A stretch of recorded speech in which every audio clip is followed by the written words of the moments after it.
In the elections that took place in Israel last month, the occupation of the Palestinian territories was pushed aside as a secondary issue, but the Palestinians under Israeli occupation have launched a series of mass protests over the past week, making them very difficult to ignore. Back in October 2011, Prime Minister Netanyahu took pride in signing a prisoner exchange treaty with Hamas. Hamas agreed to release an Israeli soldier from captivity, and in exchange, Israel agreed to release 1,027 Palestinian prisoners. The deal was reached after a great deal of public pressure was applied on the government to do anything in its power to achieve the release of the soldier, Gilad Shalit.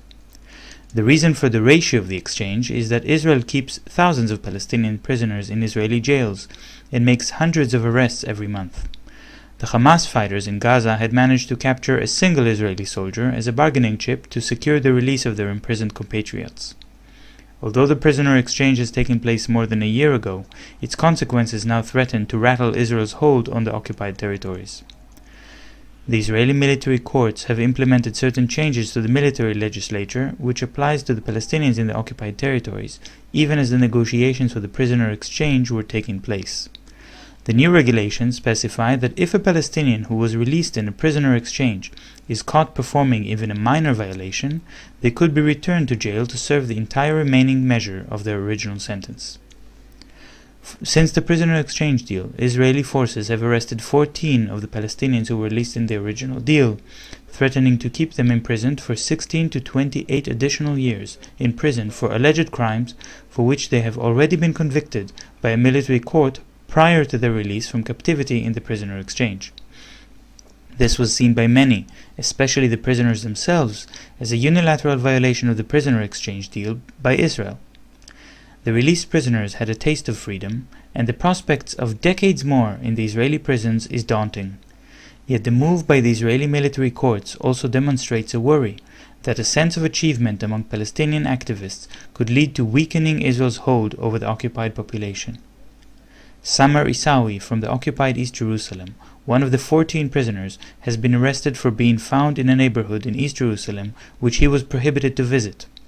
Although no further accusations were made against him, he was facing nearly 30 years of additional prison time. Isawi launched a prolonged hunger strike and for 210 days has subsisted only on water, salts, and food supplements. Several of the other prisoners have also launched long-term hunger strikes. After such a prolonged hunger strike, Isawi is at a severe risk to his life and likely to suffer from permanent damage to his health. But his protest was supported by demonstrations, and the public pressure has convinced the Israeli judge to order his release after 8 months rather than after 38 years. But another Palestinian prisoner, Arafat Jaradat, has passed away last Saturday in the Megiddo prison in Israel. Jaradat was interrogated by the Israeli secret police, the ISA, and his death sparked a renewed wave of protest throughout the West Bank.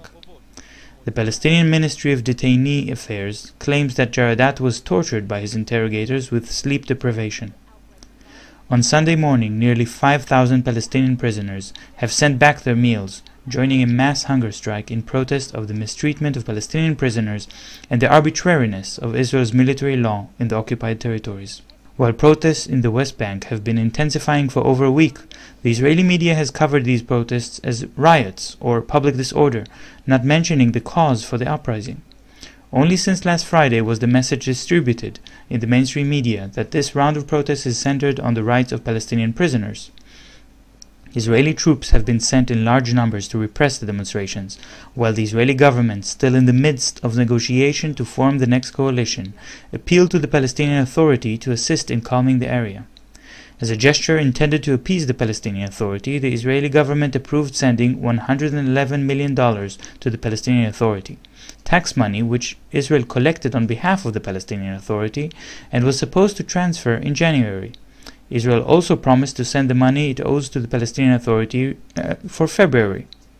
The Palestinian Authority, however, challenged by the Palestinians in the West Bank and the Gaza Strip for not doing enough to end the Israeli occupation of the Palestinian territory, has refrained this once from sending its police officers to disperse the demonstrations. Since last Friday, thousands demonstrated in the West Bank and in Israel. A march on the Ofer prison, Israel's military court, interim prison and interrogation center, was an attempt to show solidarity with the Palestinian prisoners on hunger strike. Thousands more have marched in the funeral of Arafat Jaradat on Monday. Hundreds of Palestinians have been injured in the demonstrations since Friday. The Israeli army confirmed on Monday that 2 Palestinians who have been injured in Hebron, one of them 14 years old, were shot by live ammunition. The rounds used against them were 0.22-inch Ruger rounds, which are prohibited from use for crowd control due to their lethal nature.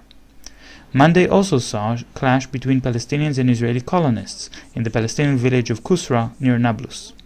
Colonists have been recorded firing live ammunition against the Palestinians.